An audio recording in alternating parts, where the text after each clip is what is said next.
বীর, ওর এইসব উল্টোপাল্টা কাজকর্মের কোনো প্রুফ, কোনো প্রমাণ তো থাকবে যেটা ওকে আমরা চেকমেট করতে পারবো, বাধ্য করতে পারবো যাতে ও অমৃতকে ছেড়ে দেয়। জানি না কেন আমার মন কিছুতেই মানছে না যে ওই অ্যাক্সিডেন্টটা আসল ছিল। আমার এখনো মনে হয় সেদিন ও সবার সামনে, অঙ্গদের সামনে মিথ্যে বলেছিল যে অ্যাক্সিডেন্টটা আসল। বীর, আমার কেন জানি না মন বলছে ওই অ্যাক্সিডেন্টটা ফেক ছিল। এটা কি করে হতে পারে? জেসমিনের কাছে ওই লোকটার ডেথ সার্টিফিকেট রয়েছে। কিন্তু ওই ডেথ সার্টিফিকেটটাও তো ফেক হতে পারে। আর হতে পারে এই সব কাজকর্ম কাউকে দিয়ে করাচ্ছে, কাউকে কল করছে, কন্ট্যাক্ট করছে কারোর সাথে। জানি না, আমি ওর ঘরটাও সার্চ করলাম আমরা, সেখানেও কিছু পেলাম না। বীর, আমরা আবার ট্রাই করব, যেভাবেই হোক ওর ফোনটা আমাদের নিতে হবে। তনু কিচ্ছু পেতে দেবে না, ও এতটা ধূর্ত। তনু, ওর আমাদের সাথে সমস্যা, আমাদের সাথে শত্রুতা। ও আমাদের কখনো একসাথে দেখতে পারে না, আর আমাদের জন্য বেচারা আমাদের পরিবারটা কষ্ট পাচ্ছে। আমি তো দেখতেও পারছি না সেটা। আমার মনে হয় আমার সিদ্ধান্তই ঠিক ছিল, আমার জেল চলে যাওয়া উচিত ছিল। বীর প্লিজ,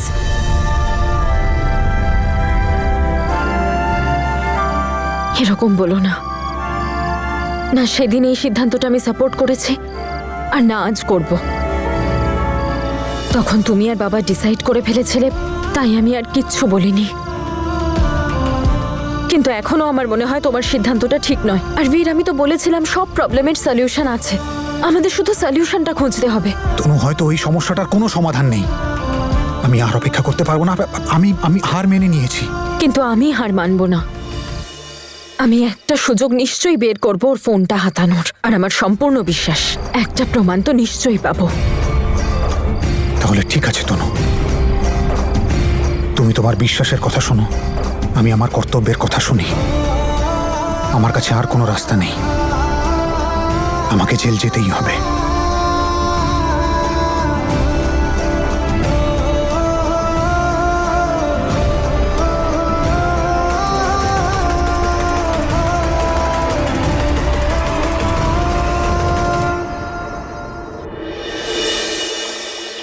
তুই বারবার একই কথা বলা বন্ধ কর বীর। তোকে একবার বলে দিয়েছি না তুই জেল যাবি না, তাহলে যাবি না। দেখ বীর, আমি জেসমিনের সব অত্যাচার সহ্য করে নেব, কিন্তু তোকে জেলে যেতে দিতে পারবো না। এখানে বাড়িতে আমরা সবাই একসঙ্গে আছি, কিন্তু ওখানে তোর পাশে কে থাকবে বল? উপরবেলা চাইলে সব ঠিক হয়ে যাবে, দেখবি। আমার পুরো বিশ্বাস আছে তুই আর তনু মিলে এই সমস্যার একটা সমাধান বের করবি। কবে সমাধান বের করব মা? আর কি করে বের করব? যদি কিছু সমাধান বেরোবার থাকতো তাহলে বেরিয়ে যেত। তোমরা কি দেখতে পারছো না যে ও তোমাদের উপর কতটা অত্যাচার করে? সব সময় ভয় পাইয়ে রাখে, সব সময় হুমকি দেয়। কাল তো পুলিশও ডেকে ফেলেছিল।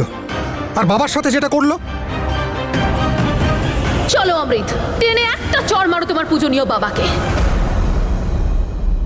মা প্লিজ, প্লিজ, আমি এই রোজ রোজের হুমকি সহ্য করতে পারছি না। মা প্লিজ, আমি যেটা করতে চাই আমাকে করতে দাও, আমাকে জেলে যেতে দাও মা প্লিজ।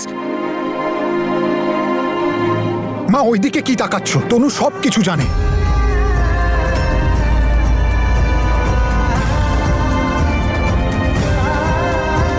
তুমি ওর সিদ্ধান্তে একমত হয়েছো? না তনু, আমরা এটা করতে পারবো না, ওকে জেলে যেতে দেব না।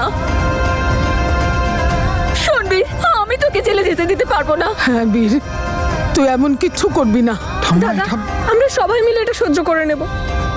দেখ বীর, আমার কথাটা বোঝ। আচ্ছা, অমৃতা তো জাসমিনকে বিয়ে করে নিয়েছে, এখন তুই কেন জেলে যেতে যাবি?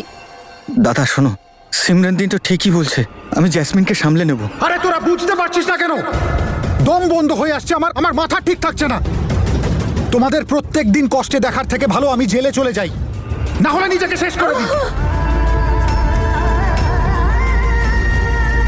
এবার ভেবে নাও, সিদ্ধান্তটা তোমাদের হাতে।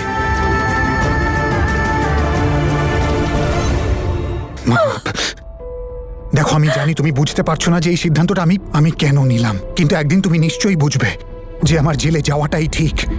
প্লিজ মা, আমাকে জেলে যেতে দাও। আর দেখো, এইবার আমি তোমাকে আমার দিব্যি দিলাম, তুমি আমাকে একবারও আটকানোর চেষ্টা করবে না। বীর, তুই একবার অন্তত তনুর কথাটা ভাব।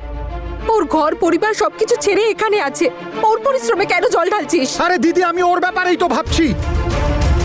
যতক্ষণ আমি জেলে না যাব ও নিজে মুভ অন করতে পারবে না। সারা জীবন আমাদের প্রবলেমসগুলো এখানে বসে সলভ করতে থাকবে।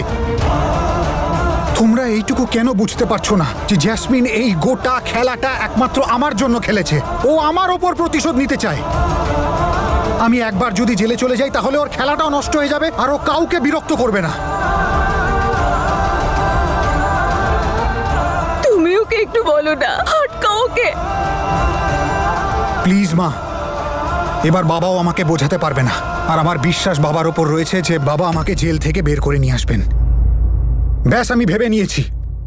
আমি আগামীকাল পুলিশকে সবটা বলছি, আর এটা বলে দেব যে সেই দিন রাতে গাড়িতে আমি ছিলাম আর অ্যাক্সিডেন্টটা আমি করেছি।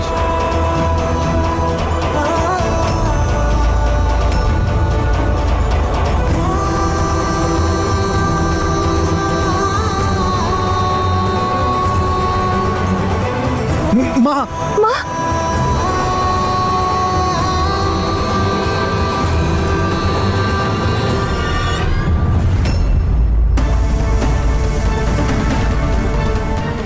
না, যদি বীর পুলিশ স্টেশনে চলে যায় তাহলে আমার পুরো প্ল্যানটা চৌপাট হয়ে যাবে। আমাকে বীরকে আটকাতেই হবে।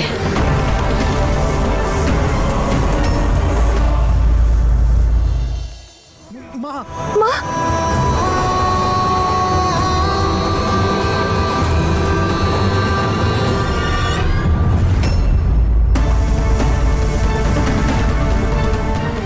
না, যদি বীর পুলিশ স্টেশনে চলে যায় তাহলে আমার পুরো প্ল্যানটা চৌপাট হয়ে যাবে। আমাকে বীরকে আটকাতেই হবে।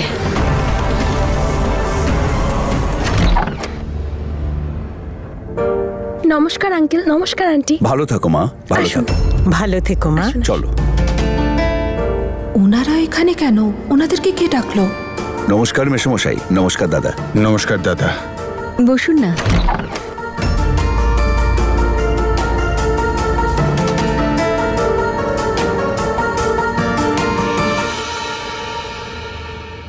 আরে আপনারা এসে গেছেন। নমস্কার, কেমন আছেন?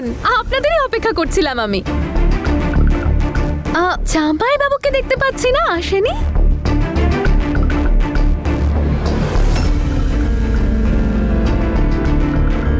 ওহো, বুঝো জামাই বাবু, কি খবর?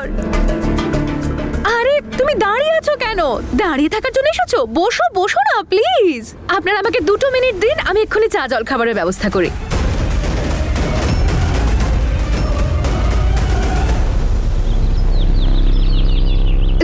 সরি, আমি আপনাদেরকে বলতেই ভুলে গেছি যে বুঝো জামাই বাবু, কাকু আর কাকিমাকে আমিই ডেকে পাঠিয়েছি।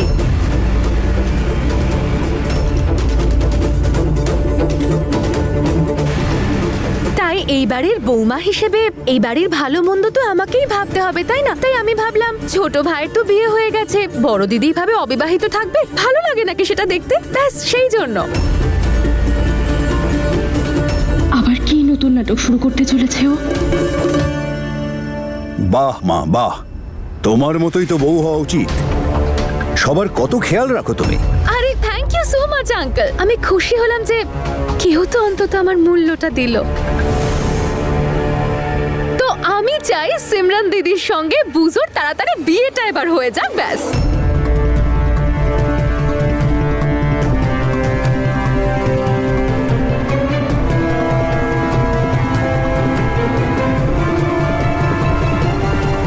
কি হলো আপনাদের? আমি কিছু ভুল বললাম নাকি? আই হোপ আপনাদের নিশ্চয়ই কোনো আপত্তি নেই এতে। তাহলে বাকিদেরও আপত্তি থাকার কথা নয়, তাই না?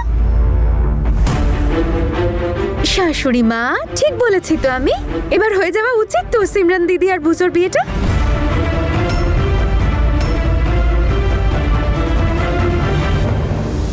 এ বাড়িতে যা সব চলছে না, সেটা কারোর কাছে চাপা নেই।